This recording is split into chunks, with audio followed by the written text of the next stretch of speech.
मुझे तू आज़मा जहान से जहां, मेरी उड़ान को नहीं कोई गुमा। निगाह ख्वाब की जुनूं है बेपनाह, है सर किए कहे ये पर्वत आसमां। मेरे निसार में है इश्क दायरा।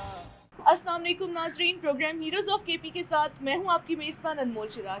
नाजरीन, आज मेरे साथ खैबर पख्तूनख्वा के international gold medallist table tennis player मौजूद है और उससे बड़ी ये कि अल्लाह ने इनको स्पेशली एबल करके मुख्तलिफ टैलेंट से नवाजा है कि ये हमारे पख्तूनख्वा के लिए फ़ख्र का बाइस बने हैं। इब्राहिम खान आज मेरे साथ मौजूद हैं।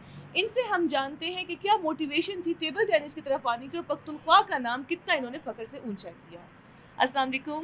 वालेकुम सलाम। कैसे हैं आप? शुक्र है जी, बिल्कुल। इब्राहिम, पहले तो आप ये बताएं आपका ताल्लुक कहाँ से है? मेरा ताल्लुक तो पेशावर से ही, खैबर पख्तूनख्वा, पेशावर हैदराबाद में रहता हूँ जी। और टेबल टेनिस की तरफ आपकी मोटिवेशन क्या थी?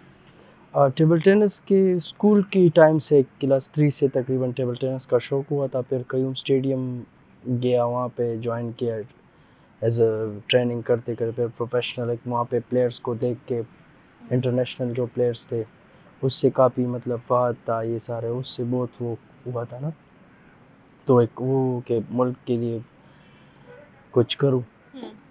बस फिर इस तरह ट्रेनिंग कर कर के बस फिर इंटरनेशनली गया साउथ कोरिया में 2015 में।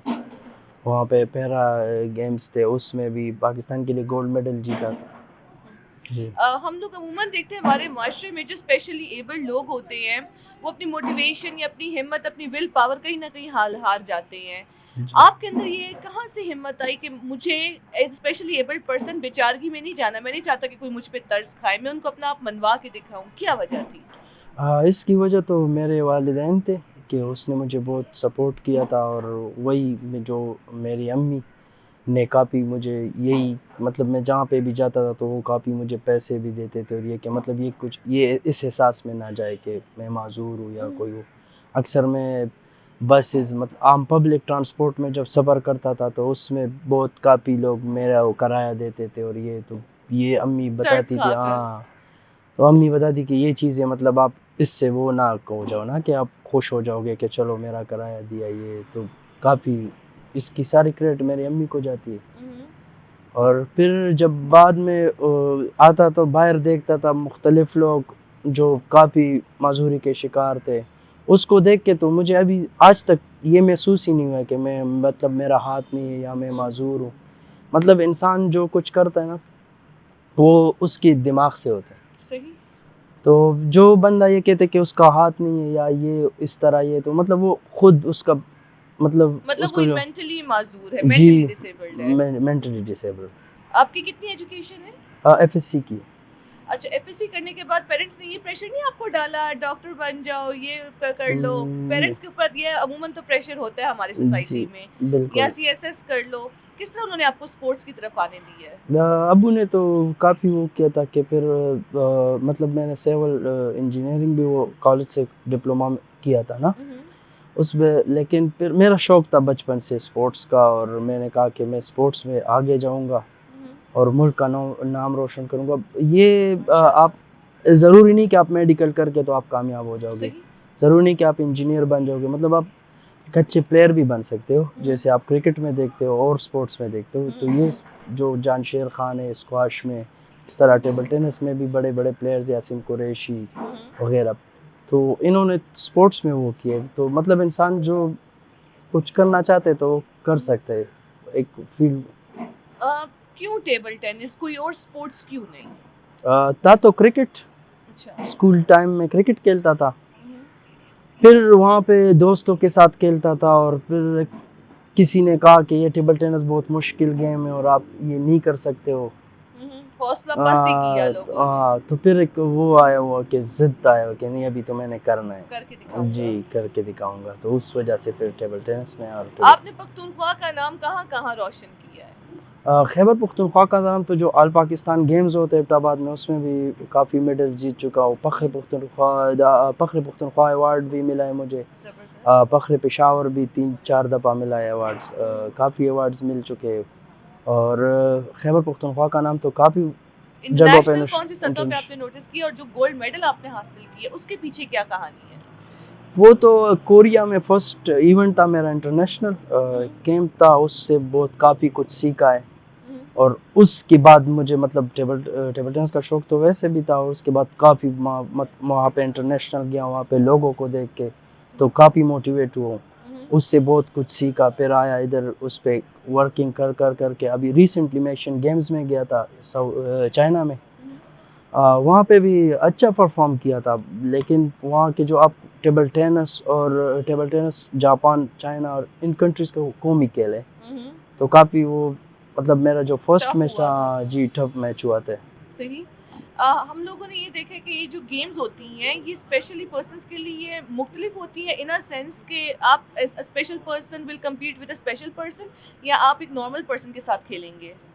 मैं तो स्पेशल में खेलता हूँ अच्छा, जो स्पेशल इंटरनेशनल। की एक अलग कैटेगरी होती है? जी जी, अलग अलग कैटेगरी, लेकिन मैंने दो अंडर 23 गेम्स में नॉर्मल में भी सिल्वर मेडल जीता है नॉर्मल। और अभी मैं आया था आबाद स्पोर्ट्स कॉम्प्लेक्स में, यहाँ पे नॉर्मल बच्चों को ट्रेन करता हूँ। मेरे काफ़ी स्टूडेंट्स है जो KPK से ये उन्होंने भी काफ़ी मतलब जगहों पे इवेंट्स में टेबल टेनिस में मेडल्स ट्रॉफीज़ वगैरह जीते। काफ़ी जो मेरे स्टूडेंट्स है, लड़कियाँ है लड़के सारे, तो काफ़ी जो मैं अभी टीच कर रहा हूँ सारे नॉर्मल को टीच करता हूँ, और मैं खेलता भी सारे नॉर्मल के साथ।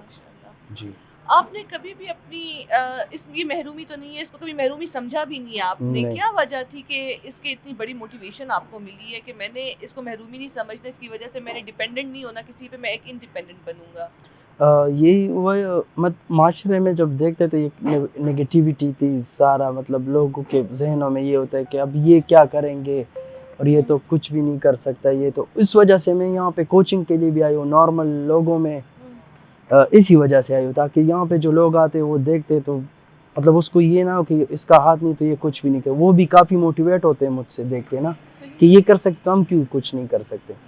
आखिर में आपका क्या पैगाम होगा यूथ के लिए, स्पेशली एबल पीपल के लिए? फर्स्ट ऑफ ऑल के जब वो अपने आप को इस उसमें देख लेते हैं, वो हिम्मत ही बिल्कुल हार जाते हैं, आगे नहीं बढ़ते, और फिर हम नॉर्मल होते हुए भी हमारे पास तरह तरह के बहाने होते हैं काम से बचने के लिए, तो क्या पैगाम होगा आपका उनके लिए? पैगाम मेरा यूथ को ये होगा कि आप हिम्मत कभी भी मत हारें।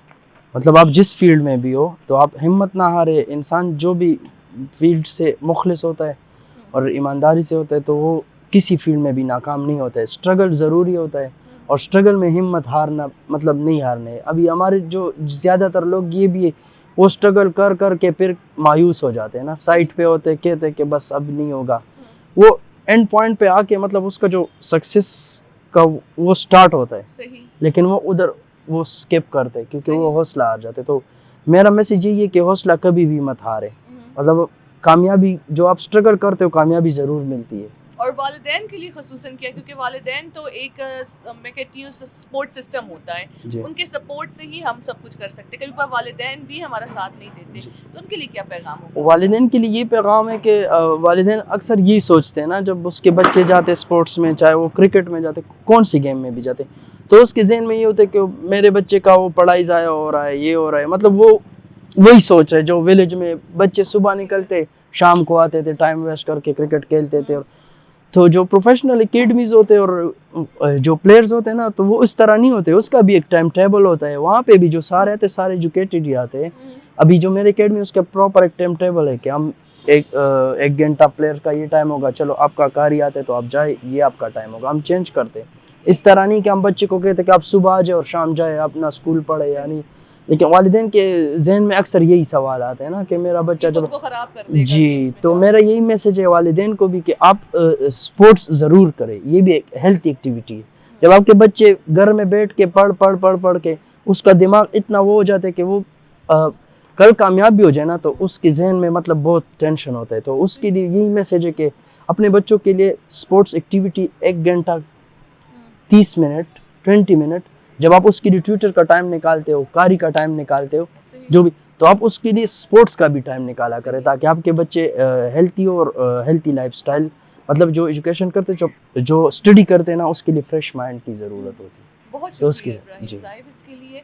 नाजरीन, जैसे आपने इनसे सुना कि जैसे हमारे लिए और एक्टिविटीज़ जो हैं वो ज़रूरी है, इसी तरह स्पोर्ट्स भी नेसेसरी है हमारे बच्चों की हेल्दी ग्रोथ के लिए, उनके कॉग्निटिव रेजोनेंस के लिए। हमें उनको आगे बढ़ाना चाहिए ताकि उनकी cognitive ability as well as उनकी फिजिकल एबिलिटीज़ आगे बढ़े और हमारे बच्चे खुद को इनके जैसे आगे बढ़ा सके जिन्होंने अपनी किसी भी महरूमी या माजूरी को कमज़ोरी बनने नहीं दिया, बल्कि आगे बढ़ के पख्तूनख्वा का नाम इंटरनेशनली रोशन किया है। इसी के साथ अपनी मेज़बान अनमोल शिराज को दीजिए इजाज़त एक और प्रोग्राम के साथ। अल्लाह हाफिज़।